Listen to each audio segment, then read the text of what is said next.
Capítulo 6. El apóstol. La ilustración que acompaña a este capítulo muestra la diferencia entre el territorio recorrido por Jesús y los viajes misioneros de Pablo descritos por Lucas en Hechos de los Apóstoles. El punteado celeste de la primera imagen corresponde a Jesús, quien lo más al norte que llegó de Nazaret fue Cafarnaún. Ninguna de estas dos poblaciones menores aparece en este mapa francés, y lo más al sur fue Jerusalén, sin recursos ni financiación. Esa fue toda el área que logró cubrir Jesús. Los múltiples colores de la segunda imagen corresponden a Pablo, quien evidentemente sí recibía recursos y financiación de alguna fuente, sin contar que después de pasar algunos años en Roma fue enviado a predicar a España, como consta en registros oficiales de la Iglesia, aunque no en la Biblia.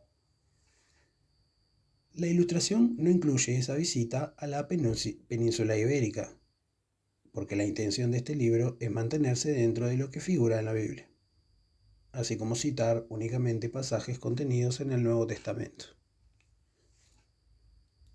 Pablo recorrió el mundo anunciándose a sí mismo como apóstol de Jesucristo, a pesar de que no lo era. Con esas tres palabras se presenta a sí mismo en el primer versículo del primer capítulo de cada una de sus siguientes epístolas. Primera carta a los Corintios, carta a los Efesios, carta de los Colosenses, primera carta a Timoteo, segunda carta a Timoteo y carta a Tito. A lo largo de las 14 cartas suyas, incluidas en el Nuevo Testamento, Pablo se refiere 18 veces a sí mismo como apóstol. En su Evangelio y en sus 3 cartas, Juan jamás utiliza ese término para hablar de sí mismo. Tal vez justamente porque sí lo era. No necesitaba repetir una y otra vez que lo era. De hecho, Juan no hablaba de sí mismo. No se presentaba a sí mismo. Quizás porque sabía que lo importante no era él, sino el mensaje que había recibido de Jesús.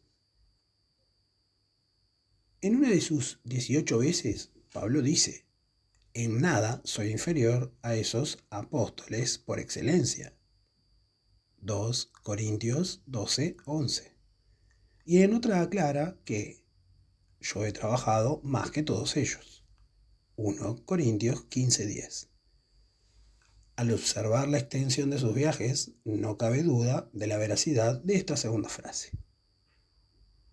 En la primera frase, mientras tanto, el uso de las comillas en apóstoles por excelencia sugiere un tono socarrón, que denota la competencia de Pablo con los 12, los verdaderos apóstoles, ninguno de los cuales, más allá de que muchos lo apoyaron políticamente, aceptó concederle a Pablo el título de apóstol con mayúscula que él tanto reclamaba.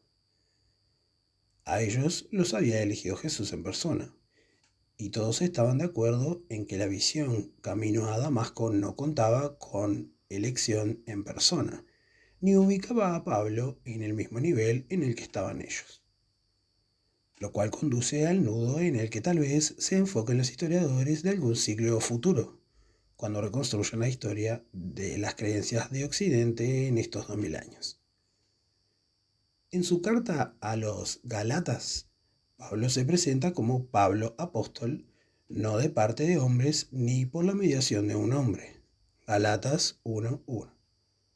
Decir no de parte de hombres es la forma de Pablo de prescindir de la aprobación de los 12.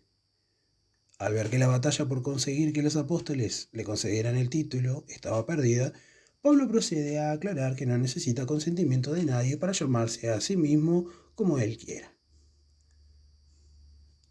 Pero eso es lo de menos.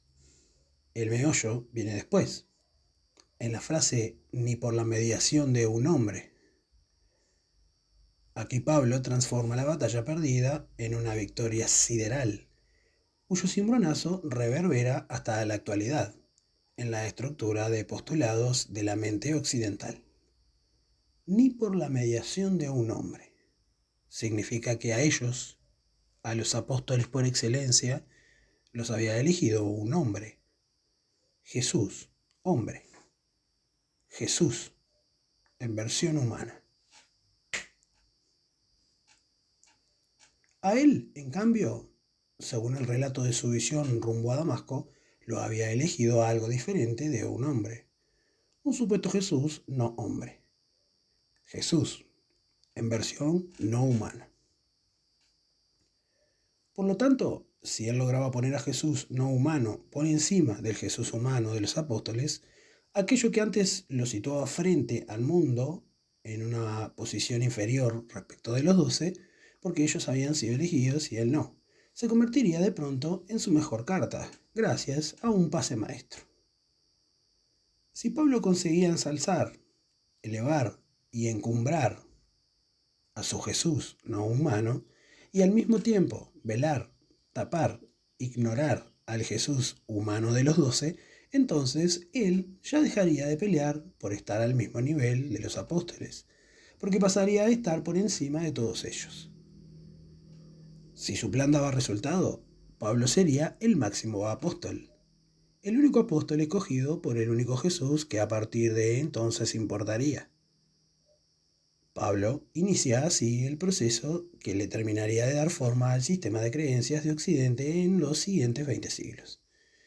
El proceso de deshumanización de Cristo que llevó al extremo la polaridad de posiciones entre Pablo y Juan. Para Pablo significó abandonar por fin la condición original de no apóstol y coronarse en la nueva condición de único apóstol auténtico.